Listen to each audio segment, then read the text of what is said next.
It appears that we finally had the 2024 State of the Union address, and one thing that is most impressive about all of this is that Joe Biden was lucid throughout the entirety of the speech. He was actually coherent, consistently, and on track throughout all of it. Who knows what's going on, whatever super stimulants the CIA have him riled up on, but my goodness, they certainly got the dosage right. Let's go ahead now and jump into talking about the fact of what's going on with Joe Biden's State of the Union address, because one thing that was ever revealing was that this was one of the angriest, if not the angriest State of the Union speeches I have ever heard in my entire life.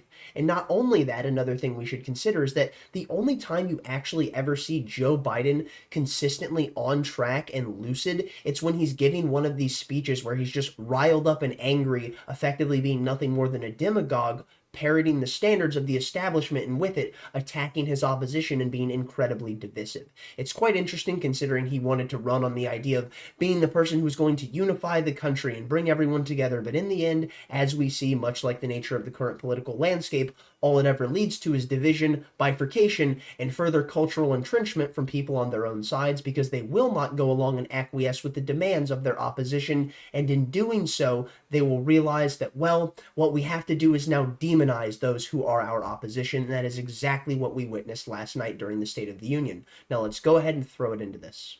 We'll be starting this off with the Washington Post, and I love their moniker because it's so utterly hilarious based on the fact of what they consistently perpetrate being, well, anything but the standards of democracy, considering the fact that they've done nothing more than malign that of Donald Trump, saying he's nothing more than a Putin puppet, a Russian apologist, and with it, nothing more than effectively a Soviet stooge, which is unbelievable that this is the mindset that was so consistently pushed in outlets akin to that of the Washington Post that claim to care so much about democracy, but in the end, realistically only care about those that they believe should be holding the reins of power, wielding democracy as that of the stick of hegemony. So we jump into this article and it says, the biggest moments from Biden's 2024 State of the Union address.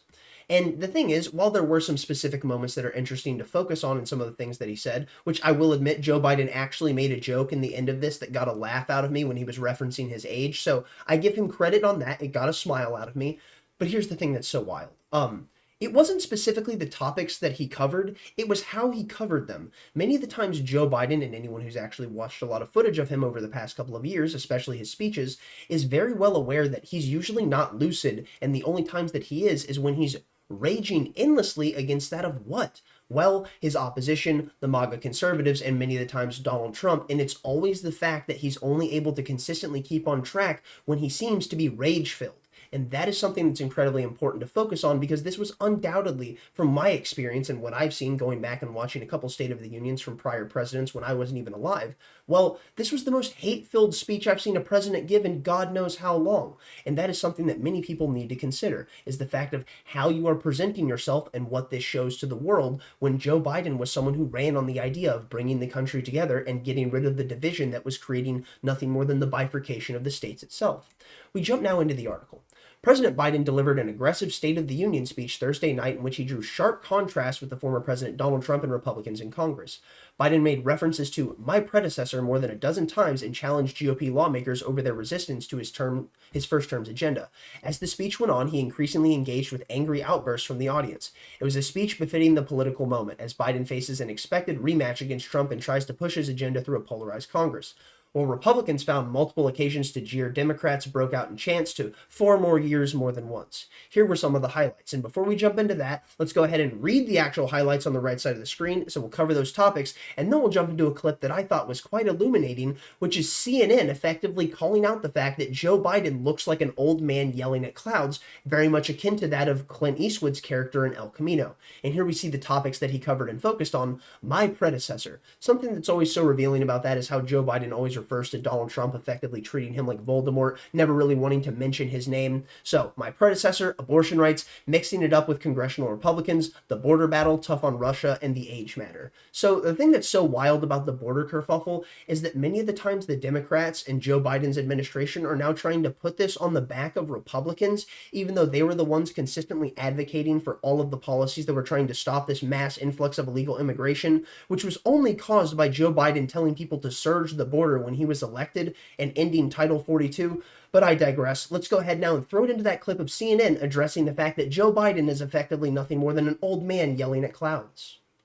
He seemed like Walt Kowalski. You talked about this earlier. He seemed like Walt Kowalski in Gran Torino screaming at kids, "Get off my lawn," like an old guy screaming at kids. My guess is that when he got into the heart of his agenda, the things that you ridicule about the cost of food and, price gouging and so on, I bet you that scored with a lot of people. I think that the populist economic agenda is a powerful, powerful thing for him. Look, there are parts of it. I'm not sure that the attacks all landed exactly. They may have landed well in that room for sure, and they landed well with base voters for sure. I'm not sure with those swing voters. One of the things I was surprised Joe Biden didn't spend more time talking about, well, that would be the idea of abortion rights in the mindset of the Democratic voter. And the thing is, realistically, I'm not someone who's for abortion. I'm against it. But I can also sit here and have a nuanced conversation with people who want to talk about the small bits of minutia that are required to actually address something like this, because it's not an entirely black and white issue. While you can most certainly see the standards and the viewpoints of why so many people say it, it is the most thinning degree of grayscale, and that is why it takes so much nuance to actually address the fact that is abortion. Because so many people just want to act like, well, I'm right and justified for my actions because what I'm doing is making sure that women have the right to choose. And the other person saying, well, I'm right and just because I believe that this baby has a right to life. And here's the deal. To a degree, they're both right. I fall more so in the camp of the people who are saying you have no right to kill a child, but at the same time, when you're looking at the school of thought from the people who are espousing the standards of the idea of abortion rights, well, you can realize why they're putting forth the arguments that they do, and sometimes it simply comes down to the fact that you will never be able to sell someone on the merits of your ideals because they do not value the things that you value in the same way that you do. And that's simply how it is. And that is going to have to be the grayscale that is addressed when dealing with this topic, but so many people within the political landscape want to completely avoid it. Let's see what the Washington Post has talking about Joe Biden addressing abortion issues. Biden wasted little time addressing a top issue for Democrats in the November election, abortion rights. Biden criticized Trump for bragging about appointing the Supreme Court justices who in 2022 helped overturn Roe v. Wade and end the constitutional right to an abortion, which there was actually no constitutional right to. That is a misunderstanding of the Constitution, and with it, the Roe v. Wade decision was actually turned into the Dobbs decision. With some of the justices in the audience, Biden warned that the decision has unleashed a political storm. With all due respect, justices, women are not without electoral political power, Biden said. You are about to realize just how much. Biden also seized on a recent Alabama Supreme Court ruling that said frozen embryos are children, which has disrupted fertility care in the state. Democrats have called in the latest consequence of Republicans' long campaign against abortion rights and reproductive care. Biden challenged the GOP to guarantee IVF protections nationwide. Looking to November, Biden also accused Trump of wanting a nationwide abortion ban, a topic the former president has ducked as he prepares for the general election. My God, what other freedoms would you have me take away? Biden said. And so here's the thing that I find interesting about that. It's like, you don't have the freedom to persecute the life of a child. It's just not how it works. What you're doing is violating the non-aggression principle. You are aggressing onto another individual. And with it, I understand we are talking about the woman's body, but we are also talking about the fact that she bears responsibility for another person. And here's the deal. That is just simply how it's just the nature of reality.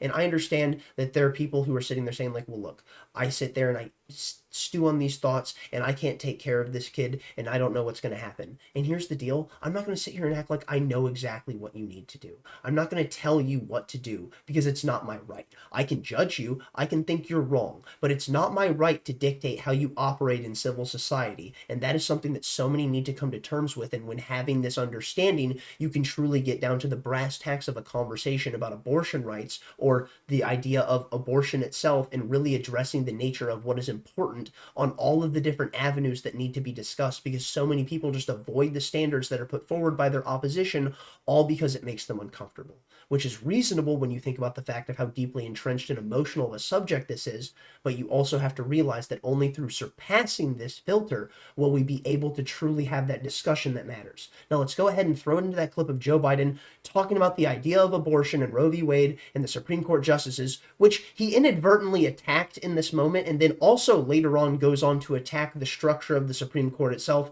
Truly surprising, but nonetheless, let's just go ahead and throw it into that clip. Many of you in this chamber and my predecessor are promising to pass a national ban on reproductive freedom. My God, what freedom else would you take away? Look, it's a decision to overturn Roe v. Wade. The Supreme Court majority wrote the following, and with all due respect, justices, women are not without electoral power. electoral or political power. You're about to realize just how much you're right about that.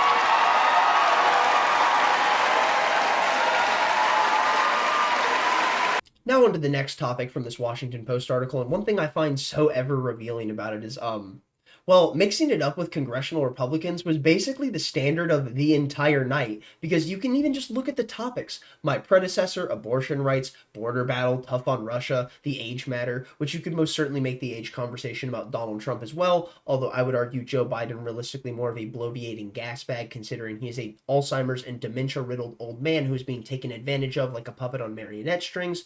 Although, during this speech, when he was giving this conversation to the nation during his State of the Union, well, it was very apparent that he, like I said, was actually quite lucid, and this is something that I found hilarious, only for the fact that I'm wondering if the CIA finally got their dosage of their super stimulants for him correct.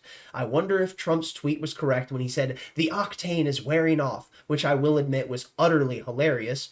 But the thing that's so wild about all of this is the fact that, well, people within that of the establishment class, you know, whether it be left or right, conservative or Democrat, it doesn't realistically matter many of the times, because we can see that many of the bipartisan support for so many of these actions are being done by that of the uniparty establishment. So the people that he's going out and maligning consistently when he talks about Republicans, he is openly doing so in an attempt to sow further division, which is quite interesting considering the fact upon what he ran on. We jump into the fact of talking about the border battle specifically because, as I've already mentioned, Joe Biden effectively getting rid of Title 42, and with it telling all the people who were sitting there within Latin America and across the world to siege through the southern border, and with it flood the border because we had the capacity to take care of you. Go ahead and look up the speech of Joe Biden saying so during that of the presidential debates in 2020, or I suppose it was 2019 when he was giving that speech. Anyways, I digress. We have to address the fact that many of the times when Biden put forwards these ideas about things like the border, while he talks about the bipartisan border bill that's now going forward, most of the funding going to places like Ukraine, Taiwan, and Israel, and with it effectively leaving the southern border completely abandoned, allowing over 5 million people to pour across the southern border per year and making that a nominal standard that is okay to operate under. Well, it's very apparent why this being put forward would be something that could be considered mixing it up with congressional Republicans, and that is exactly what happened, and realistically, they should have just tied in the topic of the border battle into that as well. So now that we've addressed this fact and Joe Biden's failure to go ahead and curtail the problem of the mass migration at the southern border, one thing we can talk about is the idea of Joe Biden being tougher on Russia, or specifically American citizens, and with that, American conservatives having to understand that we need to be tougher on Russia, and we have to support Ukraine endlessly. And that is another huge piece of this conversation that was had that I would argue took over the large majority of the actual State of the Union itself, was talking about people like Vladimir Putin and why we cannot allow him to take any more ground, because he's claiming that Vladimir Putin will not stop with Ukraine, then going on to Poland and Germany and France and so on and so forth, attempting to re-expand the Soviet Union and make it ever bigger than it even was prior before its collapse in 1991. It's genuinely wild. They do not have the territorial ambition nor the capacity to control this many areas of new territory that would be fighting back in revolt, and not only that, fighting against NATO specifically, because the world would be activated against Russia, pushing us further towards World War III. And well, it's kind of wild that you see the standards being pushed forward by the Biden administration that will do nothing more than create endless dogma surrounding the nature of the conflict between Russia and Ukraine, never talking about the realization of what's actually happening on the ground for the people that are suffering through these conflicts. No, it's all about the fact that we can just continue our money laundering scheme and continue to pump money into Ukraine and all of these endless wars abroad. And why would that be? Because it's good for the military-industrial complex, and that is most certainly exactly what Joe Biden is a mouthpiece and a puppet for. Now let's go ahead and throw it into that clip. My purpose tonight is to wake up the Congress and alert the American people that this is no ordinary moment either. Not since President Lincoln and the Civil War have freedom and democracy been under assault at home as they are today. What makes our moment rare is that freedom and democracy are under attack both at home and overseas at the very same time. Overseas, Putin of Russia is on the march, invading Ukraine and sowing chaos throughout Europe and beyond. If anybody in this room thinks Putin will stop at Ukraine, I assure you he will not. .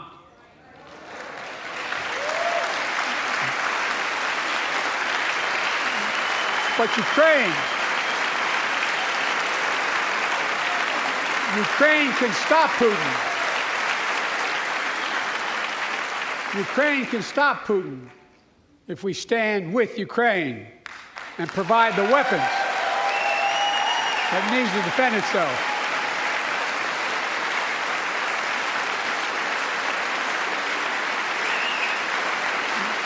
That is all. That is all Ukraine is asking. They're not asking for American soldiers.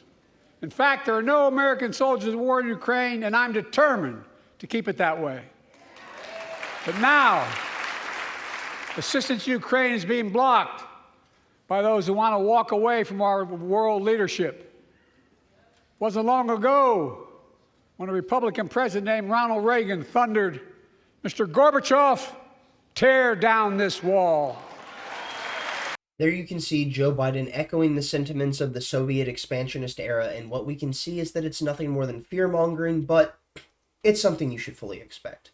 And the thing that I found so interesting was how Joe Biden actually addressed the age conversation, because he did so with a bit of gravitas, and I was surprised. Another thing I was surprised about as well, Joe Biden actually being able to stick it out for the entirety of the hour and have these conversations, doing so with little gaffes. I was truly mind blown. And like I've stated already, I believe, it really makes you wonder if Joe Biden is just this grand scale troll and he's been pulling our leg this entire time. The age matter. With polls showing many voters concerned about his age, Biden, 81, did not shy away from the topic. "I know I may not look it, but I've been around a while," Biden said jokingly. To a round of applause, I will give him that. And then when you get to my age, there are certain things that become more clear than ever before. He then referenced his age in contrast to his optimism for America, with Trump's view nodding at the fact that Trump is just 4 years younger than he is. "Now other people see my age differently. It's America's story of resentment, revenge, and retribution," Biden said. "That's not me." But the thing is, that would come down to the fact of you conveying this message that you are not someone who is pushing the standards of resentment, revenge, and retribution. But you've been sitting here for the past hour throughout the entirety of that State of the Union address, effectively doing nothing more than browbeating your opposition when you ran on the idea of breaking up the division itself and bringing people together through building that bridge through the olive branch. It's something that's always so fascinating when you see it. It's always those who are always talking about consistently bringing people together that many of the times are always pushing the standards of nothing more than, well, sowing that of conflict between that of the discourse amongst man, so they can go ahead and manipulate the power imbalances that come from these facts, allowing them to go ahead and do what? Ever manipulate the reins of power as the time unfolds. So the one thing that's so incredibly, I would say, interesting is when you listen to something like Joe Biden's State of the Union, you listen to how he talks, what he says. It's very apparent that this is someone who is angry, upset. And it's one of the things that makes you wonder, is that what would be required to go ahead and bring the fabric of a country together? And someone that actually surprised me quite recently, last night in fact, during that of the recording of the State of the Union, was Robert F. Kennedy Jr. when he posted the State of Our Union. This is 9 minutes. I will only be playing roughly 2 minutes of this, but it is phenomenal. And then we will be jumping into what I believe would have been the greatest State of the Union speech ever given. And my goodness, that is something that just lives rent-free in my mind. Let's go ahead and throw this now into Robert F. Kennedy Jr., and then we'll get to the next segment. I'm Robert F. Kennedy Jr., and I'm running as an independent candidate for President of the United States. I grew up in an America that seemed to have achieved its promise as an exemplary nation.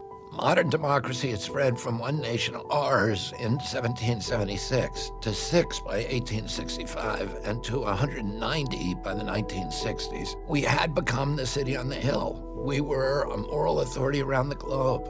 Our government, institutions, our Congress, the court, the regulatory agencies, and even the American press were renowned for their integrity, and they were revered worldwide. Other nations wanted our American leadership. They knew the difference between leadership and bullying, which is something our current leaders seem to have forgotten. We were the template of liberty, proof that for a country to thrive, its people must be free. Free to speak, free to worship, free to build great companies, free to start small businesses.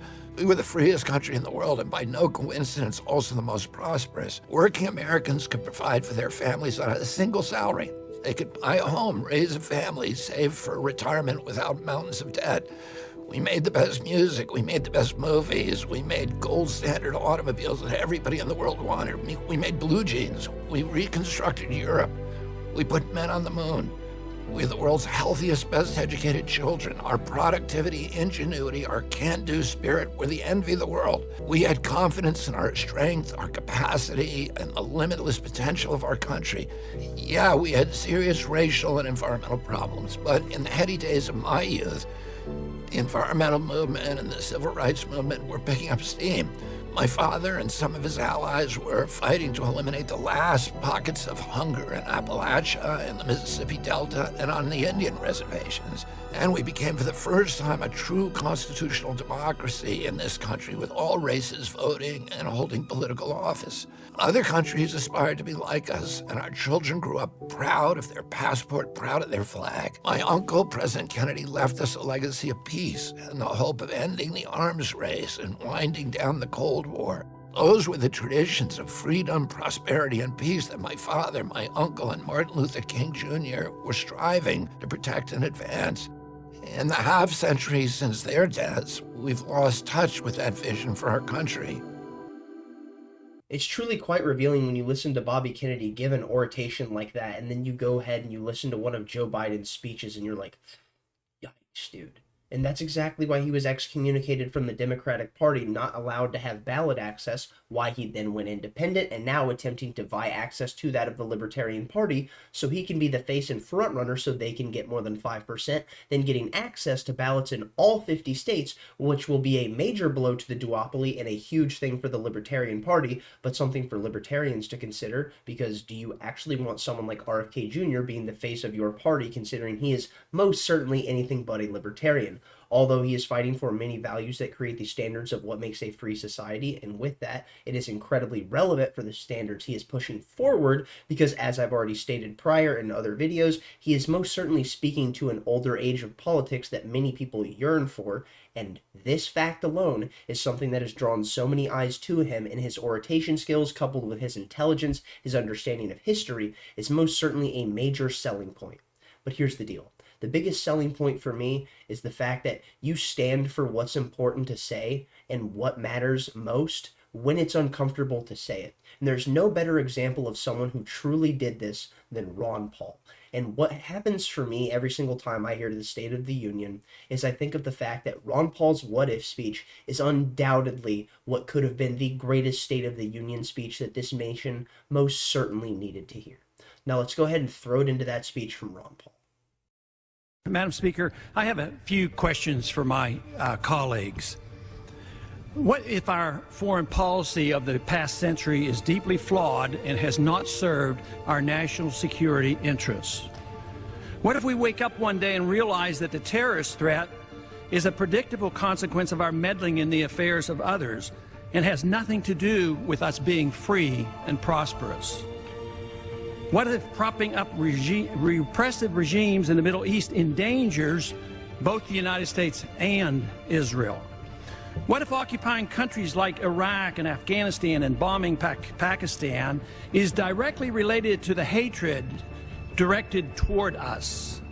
What if someday it dawns on us that losing over 5,000 American military personnel in the Middle East since 9/11 is not a fair trade-off for the loss of nearly 3,000 American citizens, no matter how many Iraqi, Pakistani, and Afghan people are killed or displaced? What if we finally decide that torture, even if called enhanced interrogation technique, is self-destructive and produces no useful information, and that contracting it out to a third world nation is just as evil? What if it is finally realized that war and military spending is always destructive to the economy? What if all wartime spending is paid for through the deceitful and evil process of inflating and borrowing? What if we finally see that wartime conditions always undermine personal liberty? What if conservatives who preach small government wake up and realize that our interventionist foreign policy provides the greatest incentive to expand the government? What if conservatives understood once again that their only logical position is to reject military intervention and managing an empire throughout the world? What if the American people woke up and understood that the official reasons for going to war are almost always based on lies and promoted by war propaganda in order to serve special interests? What if we as a nation came to realize that the quest for empire eventually destroys all great nations? What if Obama has no intention of leaving Iraq? What if a military draft is being planned for the wars that will spread if our foreign policy is not changed? What if the American people learn the truth, that our foreign policy has nothing to do with national security, that it never changes from one administration to the next? What if war and preparation for war is a racket serving the special interests? What if President Obama is completely wrong about Afghanistan and turns out worse than Iraq and Vietnam put together? What if Christianity actually teaches peace and not preventive wars of aggression? What if diplomacy is found to be superior to bombs and bribes in protecting America? What happens if my concerns are completely unfounded? Nothing. But what happens if my concerns are justified and ignored? Nothing good. Who could say it better than Ron Paul? Truly the greatest president that there never was. It's unbelievable how much people drop the ball in not supporting a man like this who doesn't want to go send your family to go fight and die abroad for endless conflicts, much like that of the ideologically entrenched and mentally captured people among that of the blue-pilled mindset, within that of the establishment class, who are gladly willing to sit there and do nothing more than the endless bidding of the military-industrial complex. It's always important that we remember to never fall for the privations of what these people push upon us, because in the end, we will only be the ones who suffer, and they will be those who benefit. And well, it's quite apparent that they don't actually care about that, as they sit there and they moralize against half of the country, railing against them and doing anything but trying to create unity and only sowing further division. It's something you should absolutely expect. We live in wild times and expect things to only get wilder as the election season unfolds. I'm going to call it there. Thank you for watching if you got this far. Thumbs up if you liked it, thumbs down if you didn't. Tell me where I'm wrong in the comment section down below. Stay lovely, stay great. Tell someone you love them. Peace out.